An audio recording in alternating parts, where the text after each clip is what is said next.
안녕하십니까. 여러분의 친절한 지도교수 빵논입니다. 여기는 논문의 신 빵논 특강 강의실입니다. 이 영상을 통해서 학습할 주제는 변수, 가설, 모형 이런 개념에 대해서 한번 살펴보도록 하겠습니다. 이 변수, 가설, 모형에 관련된 개념은 우리가 양적 연구를 하는 데 있어서 가장 기초적인 그런 개념입니다. 그래서 변수가 뭔지, 가설은 뭘 의미하는지, 연구 모형 얘기를 많이 하는데, 이 연구 모형은 어떤 형태를 띠고 있고 어떤 의미를 갖고 있는지, 양적 연구에서 어떤 의미를 갖고 있는지 그런 부분에 대해서 이번 동영상을 통해서 구체적으로 살펴보도록 하겠습니다. 자, 먼저 변수의 개념에 대해서 한번 살펴보도록 할게요. 변수라는 것은 말 그대로 변하는 수입니다. 한자어로 이렇게 살펴보면 변할 변자에 그냥 수를 나타내는 수잖아요. 그래서 그냥 변하는 수, 그게 변수인 겁니다. 그래서 이걸 조금 더 이제 사전적 의미로 설명을 드리면, 어떤 상황에서 이제 가변적인 요인, 그러니까 변화를 일으키는 그런 요인이 되는 것, 그게 이제 변수라고 할 수가 있습니다. 어떤 특정한 상황이 있어야겠죠. 특정한 상황에서 이제 변하는 가능성이 생기는 그런 요인, 요소들, 이런 것들을 변하는 수, 변수라고 이렇게 얘기를 합니다. 우리가 일상적으로도 변수라는 말을 많이 쓰죠. 요즘 경제적 상황이 위태위태하다. 경제적 변수로 어떤 것들이 있을까? 이런 얘기를 할 때도 변수라는 말을 쓰게 되는 것입니다. 또 이제 스포츠 경기를 하고 있는데 A라는 팀이 B라는 팀을 이제 이기기 위해서 승리를 위한 어떤 이제 조건, 그런 걸 이제 대화를 통해서 일상적으로 얘기를 하다가 오늘 경기에서 어떤 변수가 발생할까? 이런 얘기를 만약에 한다면 그때도 이제 변수라는 말을 사용하는 거죠. 우리가 일상적으로 변수라는 말은 굉장히 다양한 용도로 쓰이고, 다양한 상황에서 다양한 용도로 쓰고 있다라고 할 수가 있습니다. 그런데 이제 논문에서 아니면은 이제 양적 연구를 하는 데 있어서 변수 이렇게 딱 얘기가 나오면 갑자기 뇌가 이제 굳어지는 거죠.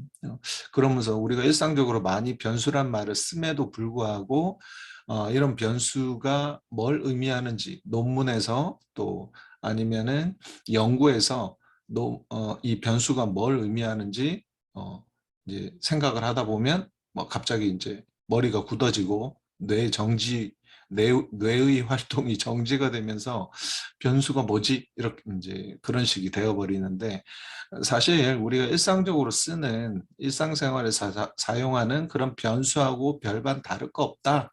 논문에서 사용하는, 또 양적 연구에서 이제 우리가 일컫는 변수라는 것은 특별한 개념을 갖고 있는 건 아닙니다. 우리가 일상적인 용어로 그대로 생각하시면 되는 거예요. 편안하게 생각하셨으면 좋겠고, 그래서 제가 여기 변하는 수 이렇게 간단히 정의를 내린 겁니다. 이 이상의 의미는 사실은 별로 없어요.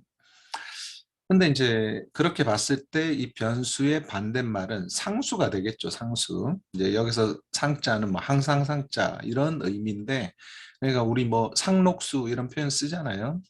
녹색이 항상 녹색을 갖고 있는 그런 나무, 그게 상록수잖아요. 그래서 상자는 항상 상자, 항상 똑같은 변하지 않는 이런 뜻입니다. 그러니까 변수의 반대말이 상수가 되겠죠. 변하지 않는 수. 그러니까 정해진 그런 이제 수량 이런 것을 뜻하는 게 상수라고 할 수가 있습니다.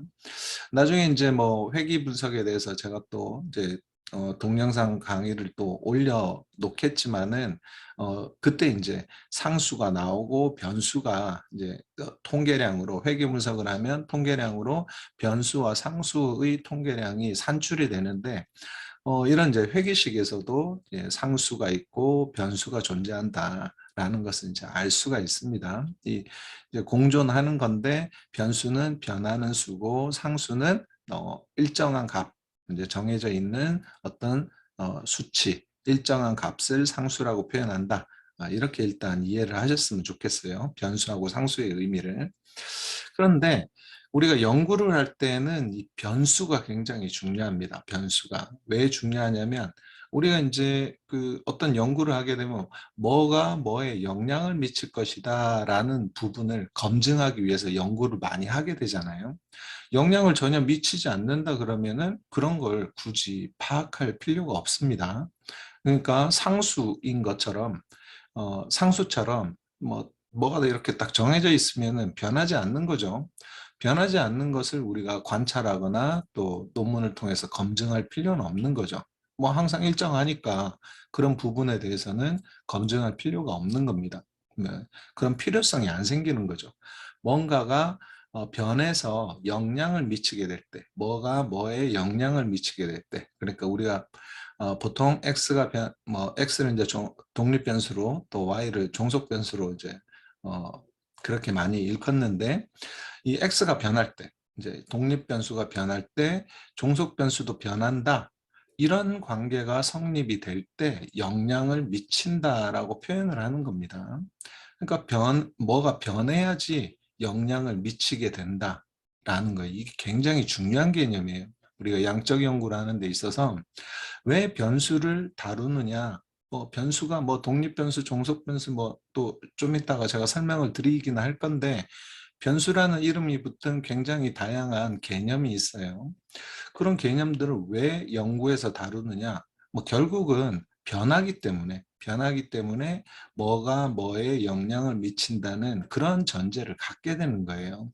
그래서 변하지 않으면은 이렇게 영향을 미치는 관계가 성립이 안 되는 겁니다. 우리가 사회학 에서 뭐 이제 자아 존중감이 우울감에 영향을 미친다. 이럴 때 자아 존중감도 변화를 하고 우울감도 변화를 하기 때문에 자아 존중감이 우울에 결과적으로 영향을 미치는 걸 우리가 검증을 할 수가 있어요. 만약에 변하지 않는다 그러면 예를 들어서 우울감은 어떠한 상황에서도 변하지 않는다. 그러면 자아 존중감이 높든 말든 우울감은 항상 일정하겠죠. 그러면 자아 존중감이 우울에 영향을 못 미치게 되잖아요. 우울감이 항상 일정한 값이니까 이렇게 됐을 경우에는 그걸 우리가 검증을 하는 게 의미가 없어지는 거죠. 그래서 뭐뭐에 영향을 미치는 관계를 만약에 검증하기 위해서는 그래서 자아 존중감이 우울에 영향을 미친다. 이게 이제 실제로 검증이 됐다면 그런 연구 결과가 많이 축적이 되면은 우울감을 극복하기 위해서는 자아 존중감을 높여줘야겠구나. 자아 존중감을 높여주기 위한 그런 활동을 펼쳐야겠구나. 라고 이제 우리가 알 수 있겠죠. 연구 결과를 통해서. 그래서 자아 존중감을 높이기 위한 그런 프로그램이나 활동을 적극적으로 펼쳐나갈 수 있게 되는 거죠. 그렇게 하면서 학문에 기여를 하게 되는 거죠. 학문에 기여도 하고 실생활에 기여를 하는 거예요. 그런 연구가. 이런 이제 과정을 거치게 되는데 양적 연구는 결국은 영향을 미친다라는 것은 이 영향을 미친다라는 것을 우리가 검증하기 위해서는 일단 뭐가 변해야 된다. 그래서 우리가 변수를 양적 연구에서 다루게 된다. 이 부분이 굉장히 중요한 양적 연구를 수행하는 데 있어서 굉장히 중요한 개념 중에 하나라는 것, 기본적인 바탕이 된다라는 것, 그걸 꼭 이해를 하셨으면 좋겠습니다. 자, 그렇다면 이 변수에는 어떤 종류가 있을까요? 이렇게 다양한 변수의 이름을 가진 것들이 존재를 해요. 이게 이제 우리가 양적 연구에 관련된 논문들을 막 살피다 보면 이런 것들이 막 등장하거든요. 논문에. 이 연구의 독립 변수는 이 연구의 예측 변수나 설명 변수는 뭐다. 그리고 이 연구의 종속 변수는 또 반응 변수나 결과 변수는 뭐다. 이렇게 막 적어놨습니다. 논문에. 그럼 이런 개념을 알아야지 결국은 그런 논문도 읽고 이해를 할 수가 있는 거고 그리고 결국은 내 논문도 내 학위 논문도 그런 방식으로 작성을 할 수가 있게 되는 거잖아요. 그렇기 때문에 이 변수의 각각의 이제 종류 또 그 종류별로 개념이 어떤지 이런 것들은 한번 살펴볼 필요가 있습니다. 그래서 뭐 간단히 한번 소개를 일단 드려볼게요. 자, 대표적인 것으로 독립변수와 종속변수가 있습니다. 이제 독립변수는 영향을 미치는 변수죠. 영향을 미치는 변수고, 영향을 받는 변수는 종속변수가 됩니다. 그런데 이 독립변수는 다른 말로는 뭐 예측변수, 설명변수 이렇게도 표현을 합니다. 뭐 그래서 예측변수, 설명변수 이런 게 이제 논문에 등장하거나 뭐 아니면 통계학 교과서에 등장을 하면은 갑자기 예측변수는 또 뭐야? 설명변수는 뭐지? 이렇게 또 혼란을 갖는 경우가 생기는데, 독립변수를 그냥 지칭하는 말이에요. 독립변수나 예측변수나 설명변수는 다 같은 말이다. 그리고 종속 변수는 반응 변수, 결과 변수라고도 합니다. 이걸 그러니까 독립 변수, 종속 변수만 쓰면 아무 문제가 없을 건데, 이 독립 변수는 또 어떤 연구에서, 어떤 책에서는 예측 변수로, 또 뭐 설명 변수 이렇게 표현을 하기 때문에 좀 이제 그 뭐 통계 초보자나 논문 초보자는 좀 헷갈려 하죠. 헷갈려 하는데, 같은 말이라는 걸 잘 기억을 해 두시면 복잡한 그런 것은 아니라는 것을 이해를 하실 수 있을 거예요. 그래서 독립 변수는 예측 변수, 설명 변수라고도 표현하고, 이거 세 가지는 같은 말이다. 그리고 종속 변수는 반응 변수, 결과 변수라고도 표현을 하고, 종속 변수, 반응 변수, 결과 변수도 같은 말이다 라고 이해를 일단 하시고요.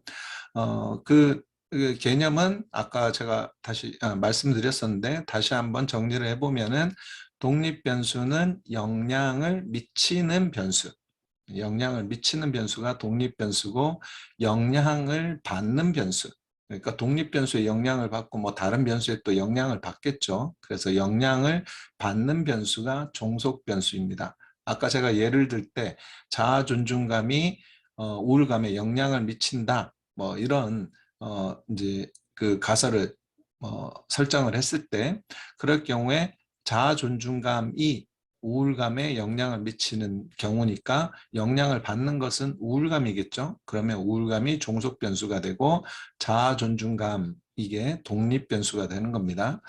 그리고 뭐 이렇게 가설을 표현을 했을 때 앞에 나오는 말, 앞에 나오는 변수가 독립 변수고 뒤에 나오는 변수가 종속 변수다. 네, 처음에는 독립 변수, 종속 변수, 대학원 뭐 처음에 이제 뭐 입학을 해서 이런 이제 논문과 관련해서 관심을 갖고 논문을 살펴보다 보면 마구마구 헷갈리는데, 그냥 앞에 나오는 변수가 독립 변수다, 뒤에 나오는 게 종속 변수다, 이렇게 이해를 하시면 조금 더 머릿속에 오래 남을 것 같습니다. 그리고 이제 매개 변수, 조절 변수 이런 말이 나오는데, 이 매개 변수와 조절 변수는 독립 변수와 종속 변수의 사이에 존재하는 변수다, 이렇게 생각을 하시면 돼요. 그렇게 하고, 매개 변수는 매개를 하는 거죠. 뭐 우리말로 매개를 한다는 말은 뭐예요? 거쳐간다 이런 소리잖아요. 그래서 독립 변수가 매개 변수를 거쳐서 매개 변수가 종속 변수에 영향을 미치는 관계. 그때 이제 중간에서 독립 변수와 종속 변수의 영향을 매개하는 것, 그게 매개 변수입니다. 그리고 조절 변수는 여기에 이제 이름이 조절 변수라고 되어 있으니까 조금 이제 그 이해하는데 좀 어려움이 있을지도 모르겠는데, 조절 변수는 독립 변수가 종속 변수에 미치는 영향, 그 영향력을 조절한다 이런 뜻이에요. 그래서 독립 변수가 종속 변수에 미치는 영향을 강화시키거나 아니면은 약화시킬 경우, 그럴 경우에 이제 이 변수를 조절 변수라고 표현을 합니다. 그러니까 다시 정리를 해보면, 매개 변수라는 것은 독립 변수가 매개 변수에 영향을 미치고 매개 변수가 종속 변수에 영향을 미치는, 그러니까 독립 변수와 종속 변수의 영향 관계를 중간에서 매개하는 변수, 그게 매개 변수인 거죠. 그리고 조절 변수는, 여기서 말하는 조절은 뭐냐면 독립 변수가 종속 변수에 미치는 영향을 조절한다라는 소리니까, 독립 변수가 종속 변수에 미치는 영향이 커지거나 아니면 작아지는 역할을 중간에서 하게 된다면 그걸 조절 변수라고 표현을 합니다. 그리고 외생변수, 내생변수 이런 말도 있어요. 예, 외생변수라는 것은 어떤 그냥 쉽게 얘기해서 연구 모델이 있다면 연구 모델 안에 연구 모형을 연구 모델이라고 합니다. 이제 뭐 영어로 표현한 걸 우리말로 표현하면 연구 모형이 되는 거고 연구 모형을 영어로 표현하면 연구 모델, 리서치 모델 뭐 아니면은 스터디 모델 뭐 이런 식으로 표현을 하겠죠. 그리고 이제 이 연구 모형 바깥에 존재하는 변수. 그래서 외생이에요. 외부에서 생겨난 변수. 그 여기서 말하는 외, 내는 연구 모델을 이제 구역으로 생각하고 그 구역의 바깥이냐 아니면 아니냐 그걸로 나타내는 말이라고 생각을 하시면 좀 편하게 이해를 하실 수 있을 겁니다. 그래서 다시 한번 정리를 하면 연구 모델의 바깥에 존재하는 변수는 외생 변수. 그리고 연구 모델 안에 존재하는 변수 그런 것들을 내생 변수라고 표현을 한다. 좀 이따 제가 더 이제 그림을 통해서 더 쉽게 설명을 할 거니까 이 정도만 일단 파악하자고요. 그리고 통제 변수라는 것은 독립 변수가 종속 변수에 영향을 미칠 때 다른 종속 변수에 영향을 미치는 다른 변수들이 또 여러 존재를 하거든요. 그런 변수들을 이제 통제를 하고 말 그대로 컨트롤, 통제를 하고 독립 변수가 종속 변수에 미치는 순수한 영향 관계를 도출해 내고자 할 때 같이 이제 중간에 종속 변수에 미치는 영향으로 여러 개의 독립 변수 외에 또 이제 그 제2, 제3의 독립 변수를 만들어내서 그걸 같이 분석에 투입을 할 경우에 통제 변수라고 일컫습니다. 자, 그리고 연구 변수라는 말도 많이 써요. 그냥 논문에서 내 연구 변수는 뭐다 뭐다 뭐 이런 식으로 표현을 할 때 연구 변수라는 말을 많이 쓰는데 이 연구 변수는 내 연구 모형 안에 들어와 있는 변수들, 그 변수들을 그냥 통칭해서 다 함께 이렇게 이제 묶어서 지칭을 할 때 그걸 연구 변수라고 표현을 합니다. 이 연구 변수라는 말이 논문에 이제 많이 등장을 하는데 연구 변수는 뭐 별다른 게 아니고 이런 이제 내가 독립 변수, 종속 변수로 뭘 설정을 하고 내 연구 모형에서 매개 변수와 조절 변수는 뭐로 설정해서 연구를 수행을 할 것이다. 뭐 그런 거 연구 방법론에 밝혔으면 그때 그 안에 이 모형 안에 들어가 있는 연구 모형 안에 들어가 있는 모든 변수들을 연구 변수라고 지칭을 한다라는 겁니다. 그리고 이건 상식인데 이런 독립 변수, 종속 변수는 독립 변수 사이를 이렇게 안 띄우잖아요. 안 띄우는 게 맞아요. 이거는 이제 전문 용어처럼 쓰이기 때문에 우리 한글 맞춤법 규정에 의해서 그냥 띄우지 말고 이렇게 연달아 표현을 하면 되는데 연구 변수는 전문 용어는 아니기 때문에 그냥 일단 그 일반적인 보통 명사인 거예요. 그래서 이렇게 띄어서 표현을 하는 겁니다. 아주 상식적인 건데 뭐 대학원 이렇게 입학을 해서 공부하는 정도가 되면 이제 뭐 우리나라에서는 최고 수준의 이제 학력을 획득하기 위한 과정까지 온 거잖아요. 이런 단순한 뭡니까 한글 맞춤법, 띄어쓰기 규정 뭐 이런 것들 글 쓰는 데 있어서 제일 기본이 되는 원칙이니까 이런 부분도 잘 생각하면서 그리고 또 띄어쓰기에 관련된 규칙도 잘 익히면서 학습을 하셨으면 좋겠습니다. 이거는 뭐 공학도든 인문학도든 어디에든 다 적용이 되는 겁니다. 여러분들이 공부를 하고 이제 공부의 결과물로서 어떤 이제 과학적 검증을 하기 위해서 논문을 양적 연구 논문을 작성을 하고 뭐 그런 과정으로 통계학도 이렇게 이제 통계의 뭐 기법이나 방법 같은 거 학습을 하는 거지만 결국은 아무튼 내가 지적 수준이 뛰어나다라는 것을 연구 논문을 통해서 보여줘야 되는 거잖아요. 그런 지적 수준으로는 가설을 검증하는 그 과정도 중요하지만 글쓰기 과정도 굉장히 중요한 거다. 이제 타인을 설득을 하는 거잖아요. 논문 결과를 가지고 논리적으로 타당하게 설득을 하는 과정인데 거기에서 이제 글쓰기가 필요한 거고 이런 띄어쓰기 간단한 것조차도 놓치지 않으면 훌륭한 연구자가 되는 겁니다.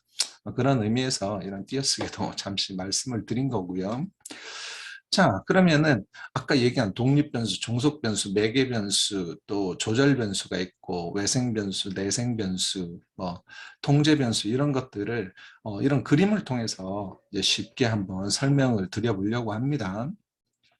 자, 만약에 예를 들어서 운동하는 시간이 많아지면은 체중이 줄어든다라는 그런 이제 가설을 우리가 설정해서 검증을 하는 연구를 만약에 한다고 해봐요.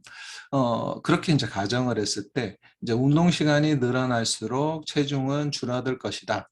뭐 아니면은 운동 시간이 체중에 부적 영향을, 그러니까 반대의 영향, 반비례의 영향은 부적 영향이라고 표현하는데, 그런 운동 시간이 체중에 부적 영향을 미칠 것이다. 이런 이제 가설을 설정을 해서 검증을 하는 연구를 한다고 했을 때, 그때 운동 시간은 체중에 영향을 미치는 변수죠. 그러니까 얘가 독립 변수가 되는 겁니다.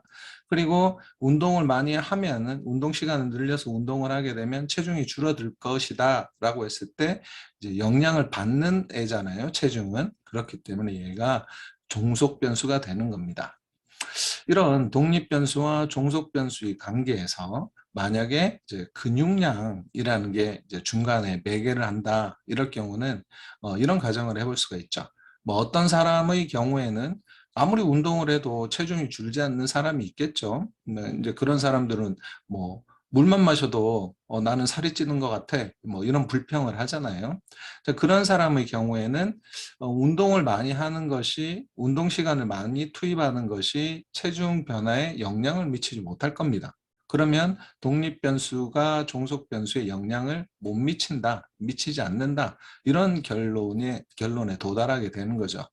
그런데 이제 그런 사람한테 있어서 어 이제 운동을 많이 해가지고 근육량이 늘어나게 되면 그런 근육량에 의해서 뭔가 신진대사 활동이 활발히 이루어져서 체중 감소에 영향을 미친다.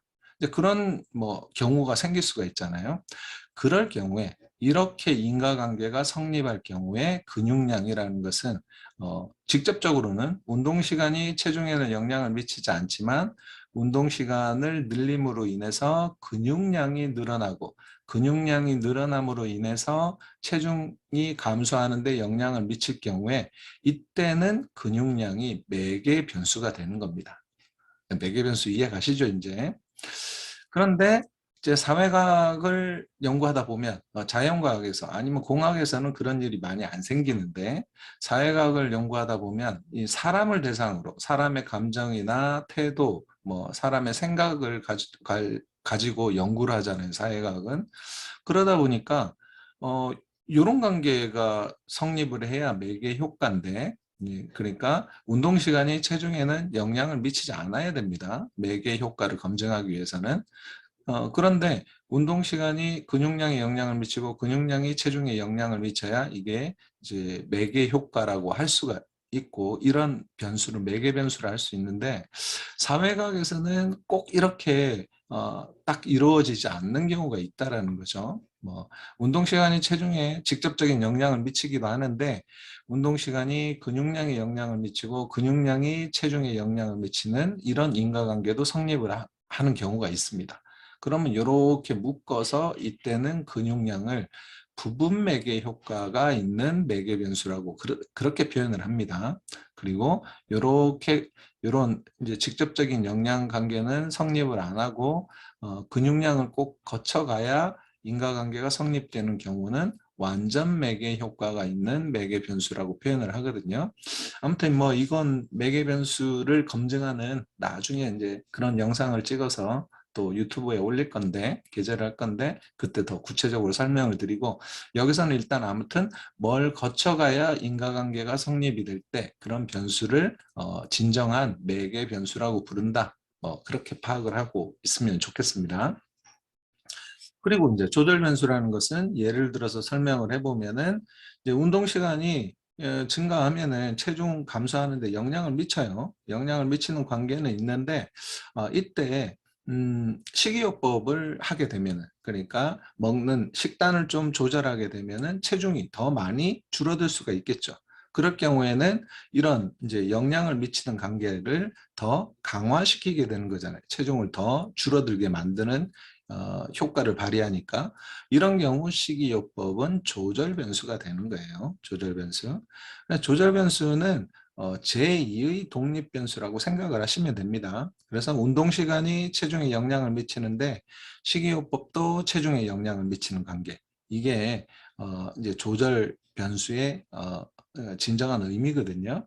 그래서 조절 변수 어렵게 생각하실 필요는 없고 체중 이런 종속 변수에 영향을 미치는 독립 변수 이외의 제2의 변수 그게 조절 변수가 된다라고 파악을 하시면 됩니다. 자, 다음은 통제 변수인데 통제 변수는 내 연구 모형에 있어서 이 종속 변수에 영향을 미치는 다른 뭐 이제 변수들이 또 존재할 수가 있겠죠. 그럴 경우에 운동 시간이 체중에 미치는 순수한 영향을 파악하고 싶은 거예요. 그러면 체중에 영향을 미치는 다른 변수 뭐가 있지? 뭐 선행 연구를 통해서 뭐 이것저것 파악을 할 수 있겠죠. 그런 변수를 찾아가지고 같이 다 투입을 하는 겁니다. 이제 분석을 할 때 같이 이렇게 투입을 해서 체중에 미치는 영향을 검증을 했을 때 이런 것들이 미치는 영향과 함께 운동 시간의 영향이 같이 이제 분석 결과로 산출이 될 건데 그렇게 되면 여기서 미치는 영향 직업이나 체중 학력이 미치는 영향이 있을 거고 그 영향력을 뺀 나머지 운동 시간이 체중에 미치는 진정한 영향이 얼마인지 파악할 수 있겠죠. 근데 이런 걸 같이 분석에 투입하지 않는다면 그러면은 운동 시간이 체중에 미치는 영향이 체중에 미치는 다른 변수들의 영향을 고려하지 않고 운동 시간이 체중에 미치는 영향만 파악을 하게 되니까 진정한 영향력인지 그게 순수한 영향력인지 아닌지 알 수가 없다라는 겁니다. 그래서 체중에 영향을 미칠 만한 우리가 예측 가능한 변수들을 선행 연구에서 이런 영향을 미치는 것들이 있었다. 그러면 그 영향을 미친 체중에 영향을 미친 변수들을 싹 다 뽑아서 이제 같이 분석에 투입을 해보는 거예요. 이럴 때 내 연구 변수인 독립 변수와 함께 투입이 된 종속 변수에 미치는 영향, 종속 변수에 영향을 미칠 가능성이 있는 나머지 변수들 이런 것들을 통제 변수라고 합니다. 통제 변수의 개념은 조금 어렵긴 한데 제가 지금 설명드린 것처럼 이해를 하시면은 쉽게 이해를 하실 수 있어요. 그리고 이렇게 이제 이 초록색이 아니죠. 이게 이제 보라색이죠. 보라색 공간 내에 있는 여러 가지 이제 변수들이 있잖아요. 이런 변수들 외에 뭐 체중에 영향을 미칠 수 있는 거, 뭐 또 생각해 볼 수 있는 거 이런 것들이 있겠죠. 지방흡입 수술을 하면은 체중이 줄어들겠죠. 지방을 빼버리게 되니까 뭐 당연한 거죠. 그렇긴 한데 지방흡입 수술은 아예 내 연구에서는 고려하지 않은 거잖아요. 그러면 내 연구 모델 바깥에 존재하는 이런 게 외생 변수인 겁니다. 종속 변수에는 영향을 미치는 변수이긴 하지만 내가 내 연구에서 다루지 않는 변수, 그게 외생 변수다. 그리고 내 연구 내에서만 다루는 이런 종속 변수에 영향을 미치는 여러 가지 변수들이 있을 건데 그걸 내생 변수라고 표현을 합니다. 자, 이렇게 하면은 이제 변수의 개념은 어느 정도 이해를 하셨을 겁니다. 뭐 이거보다 쉽게 설명할 수는 없을 거고요. 자, 그 다음에 이제 가설이라는 것에 대해서 한번 살펴보도록 할게요. 이제 변수를 우리가 배웠으니까 이제 그 다음에 가설이 뭔지 한번 학습을 해보자고요. 이 가설이라는 것은 사전적 개념은 이렇습니다. 어떤 사실을 설명하거나 어떤 이론 체계를 연역하기 위해 설정한 가정이 가설이라고 할 수 있습니다. 그러니까 뭐 어려운 말은 아니니까 이해는 하실 겁니다. 어떤 사실을 설명하기 위해서. 그러니까 우리가 예를 들어서 우리가 예시를 든 거 이거죠. 운동 시간을 늘리면 체중이 감소할 것이다. 이게 가설이 되는데 그때는 어떤 사실을 설명하려고 하는 거죠. 운동을 많이 하면 운동 시간을 늘리면은 체중이 줄어들어서 다이어트 하는데 도움이 돼. 이런 것을 설명하기 위해서 뚱뚱한 사람한테 운동을 많이 해봐. 이렇게 이제 설득을 할 때 뭐 이런 가설이 필요한 거겠죠. 그걸 이제 그런 사실을 증명해내기 위해서 설정한 가정이 가설이기도 한 거죠. 그래서 이러한 가정이 양적 연구에 의해서 이제 검증이 되면 우리가 양적 연구를 막 하잖아요. 이제 논문을 쓰기 위해서 양적 연구를 하는데 이렇게 해서 통계적 방법에 의해서 검증이 되면은 그 가설의 위치를 이제 벗어나게 되는 거죠. 그리고 일정한 한계 내에서 타당한 지식으로서의 지위를 이제 획득하게 되는 겁니다. 그래서 우리가 이제 논문을 쓸 때 논문의 편제를 보면은 연구 방법을 설정을 해서 연구 방법에서 나의 가설을 밝히고 또 연구 모형도 그림으로 제시를 하고요. 그리고 난 뒤 이제 분석을 하죠. 자료를 수집해서 분석한 결과를 이제 연구 결과로 제시를 하죠. 그리고 이제 제5장 뭐 결론 부분에 가서 뭘 씁니까? 이제 뭐 연구 결과를 요약을 하고 또 제언을 하는 거죠. 학술적으로 또 정책적 제도적으로 뭐 어떤 의미를 담고 있는지 내 연구 결과가 어떤 의미를 담고 있는지 제언을 하고 그리고 마지막에 뭘 또 하나 밝힙니까?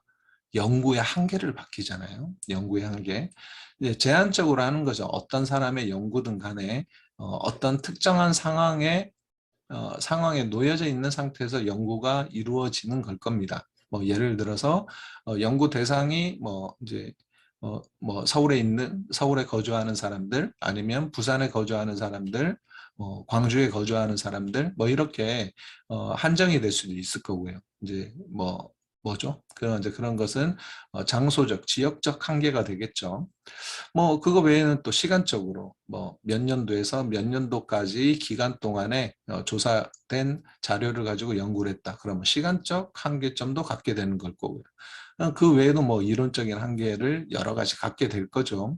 그렇게 아무튼 일정한 한계 내에서만 어떤 시 공간 속에서 또 어떤 이론적 체계 내에서만 검증이 된 결과겠죠. 그렇기 때문에 일정한 한계 내에서 이제 적정한 그런 지식으로서 이제 지위를 획득을 하게 되는 겁니다. 그래서 가설이 검증이 되면은 어떤 지식으로서의 지위를 획득을 하게 되고 그게 많이 축적이 되면 이제 그때부터 이론이 되는 거죠. 네.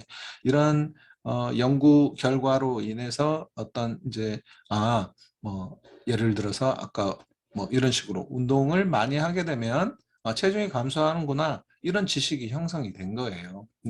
우리가 경험적으로 이런 검증을 해서 알게 된 결과인 겁니다. 우리가 뭐 상식적으로 운동을 많이 하면 체중이 감소돼 이렇게 알고 있죠, 다들 알고 있는데 그런 이제 상식화된 것도 사실은 처음에 뭐 원시 시대로 만약에 돌아가 보자고요. 그러면은 원시 시대 때는 뭐 체중을 감소시킬 이유도 별로 없겠지만은 아무튼 그냥 정말 원시 시대에도 뚱뚱한 사람이 있다면은 뭐 운동을 많이 하면은 체중이 감소된다. 그때는 원시인들이 몰랐을 겁니다. 그럴 경우에는 지식화되지 않은 거예요, 아직까지. 그런데 운동을 많이 하니까 체중이 감소하더라라는 걸 어느 순간 누군가가 밝혀냈겠죠.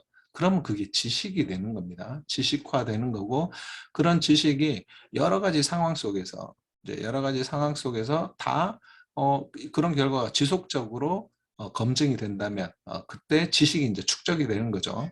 이런 한계 속에서도 이제 운동을 많이 하면 체중이 감소돼. 이런 한계 속에서도 어, 음, 운동을 많이 하면 체중이 감소되더라. 이런 것들이 이제 계속 그런 결과가 축적이 되면 그때부터 이제 그게 이론화된다라고 하는 겁니다. 이제 이론화되는 것은 누구나 인정하는 단계까지 가는 거죠. 그러면 이제 상식이 되는 거죠. 사람들한테 상식으로 받아들이고 이제 살이 찌게 되면은 당연히 운동을 많이 하면은 되겠구나라는 이제 그런 결론을 얻고 누구든 운동을 하게끔 된다라는 겁니다. 자, 아무튼 가설의 의미는 그렇게, 가설의 개념은 그렇게 이해를 할 수가 있는데, 이 가설은 그냥 이런 어려운 말을, 뭐, 차치하더라도 그냥 쉽게 표현을 하면 이런 겁니다. 그냥 연구 변수들을 특정한 관계로 엮어 놓은 게 이게 가설이에요. 제가 제시하는 개념입니다. 연구 변수들, 이런 연구 변수들의 관계를 특정하게 뭐가 뭐에 영향을 미칠 것이다. 뭐와 뭐에 영향을 미치는 관계에서 뭐는 매개 역할을 할 것이다. 어떤 건 조절 역할을 할 것이다. 이런 걸 그냥 정리해 놓은 것, 그 관계를 엮어 놓은 것, 특정한 관계로 연구 변수들 간의 관계를 엮어 놓은 것, 그게 가설인 겁니다. 그래서 논문에서 가설을 이렇게 제시를 할 때 보면은 복잡하게 생각할 거 없어요. 그냥 내가 생각하는 연구 변수가 있으면 그 연구 변수의 영향 관계를 밝혀놓은 것이 가설이다 라고 이해를 하시면 되겠습니다. 그래서 예를 들어보면 뭐 이렇게 이제 아까 예시를 든 걸 가지고 가설의 예시를 또 한번 들어보면, 그냥 여기 빨간색으로 되어 있는 게 연구 변수였잖아요. 아까 제가 예시를 든 뭐 설명에서 변수의 개념에 대해서 설명을 할 때 말씀드렸던 그런 변수들, 그게 연구 변수들이었는데 그걸 빨간색으로 이렇게 칠해 놨는데, 이런 연구 변수들 간의 관계를 그냥 밝혀 놓은 이게 가설이다라고 이해를 하시면 됩니다. 그래서 운동 시간은 체중에 부적 영향을 미칠 것이다. 뭐 다른 말로는 운동 시간이 증가할수록 체중은 감소할 것이다. 뭐 이렇게 했을 때 그런 것이 가설이 되는 겁니다. 그리고 뭐 이제 매개 효과에 관련된 그런 가설은 이렇게 설정할 수 있겠죠. 이 근육량, 이게 매개 변수가 될 건데, 근육량은 운동 시간과 체중 간의 영향 관계를 매개할 것이다. 뭐 이렇게 했을 때 이거는 이런 가설을 설정을 하면 매개 효과를 검증하는 연구를 누군가가 하려고 하는구나 라고 이해를 하실 수 있는 겁니다. 자, 뭐 조절 변수에 관련돼서는 이런 가설을 설정할 수 있겠죠. 식이요법은 운동 시간과 체중 간 영양 관계를 조절할 것이다. 이런 것들이 가설이다. 가설은 쉽게 얘기해서 그냥 연구 변수들을 특정한 관계로 엮어서 표현한 것, 그게 가설이다 라고 이해를 하시면 쉽겠습니다. 자, 그리고 마지막으로 우리가 연구 모형 할 때 그 모형이라는 것은 뭘까요? 이것도 어려운 말은 아니니까 이 영상을 통해서 충분히 파악을 하실 수 있으면 좋겠어요. 자, 연구 모형이라는 것은 연구 변수들을 특정한 관계로 엮은 게 가설이라고 했잖아요. 그런 가설을 도식화한 것입니다. 네, 도식화가 무슨 말이죠? 여기 도자, 이 도자가 그림 도자예요. 그림 도자, 한자로 이게 법식자. 그러니까 그림을 그리는 방법으로 만들어 놓은 것, 그게 도식화. 그러니까 그림으로 그린 것, 이런 그런 뜻이에요. 그러니까 가설을 그림으로 그린 것, 그게 연구 모형이에요. 별거 아니죠. 그래서 가설을 이렇게 내 양적 연구를 하면은 이제 3장에 보통 이제 양적 연구는 5장의 편제로 구성이 되어 있으니까 이제 3장의 연구 방법론에 대해서 이제 쭉 기술을 할 건데, 연구 방법론에서 가설을 이렇게 제시를 해요. 내 연구 가설은 이런 겁니다라고 밝히고 난 뒤에 이 가설에 따라서 연구 모형을 제시하면 다음과 같습니다 하면서 이렇게 그림 그려놓으면 돼요. 이 그림이 매개 효과, 조절 효과를 검증하는 기본적인 연구 모형이라면 뭐 이런 식으로 되어 있습니다. 제가 예를 들어서 설명을 했으니까 이제 근육량을 매개 변수로 뭐 설정한 그런 연구를 한다 그러면 이런 이제 그림이 만들어질 거예요. 이게 매개 효과를 검증하는 연구의 매개 연구 모형이 되는 거고요. 식이요법을 조절 변수로 설정해서 조절 효과를 검증하는 연구를 할 경우에 조절 효과를 검증하는 연구의 연구 모형은 이런 식으로 생겨 있습니다. 근데 이제 요즘 뭐 굉장히 복잡하죠. 또 뭐 경로 모형을 통해서 아니면 구조 방정식 모형을 통해서 연구 분석을 이제 양적 연구를 수행하는 경우에 굉장히 그 연구 모형이 복잡하게 되어 있는 경우가 있습니다. 그리고 또 요즘은 이제 프로세스 매크로, 이제 헤이즈 교수가 개발을 한 프로세스 매크로를 통해서 이제 검증하는 연구가 점차 활발히 진행이 되고 있는데, 거기에는 뭐 조절된 매개 효과나 매개된 조절 효과 같은 검증 연구도 많이 진행이 되고 있거든요. 뭐 그런 경우에는 이거보다 좀 연구 모형이 좀 복잡하게 생긴 게 나올 건데, 기본적으로는 이런 연구 모형에 기초를 해서 연구 모형도가 좀 복잡화돼 가고 있다라고 이해를 하시면 되고, 제일 기본이 되는 매개효과 검증 모형의 이제 그림, 그리고 조절효과의 검증 모형의 그림을 뭐 기본적으로 먼저 파악하고 있으면 나머지 복잡한 연구 모형도 쉽게 이해를 할 수가 있을 겁니다. 그런 복잡한 연구 모형이 갖는 뭐 이제 모형 설정 방법이나 또 그걸 모형을 설정한 뒤에 검증하는 방법, 이런 것들은 추후에 제가 계속 동영상을 찍어서 여러분들께 소개를 해드리도록 하겠습니다. 오늘 강의는 여기서 마치겠습니다.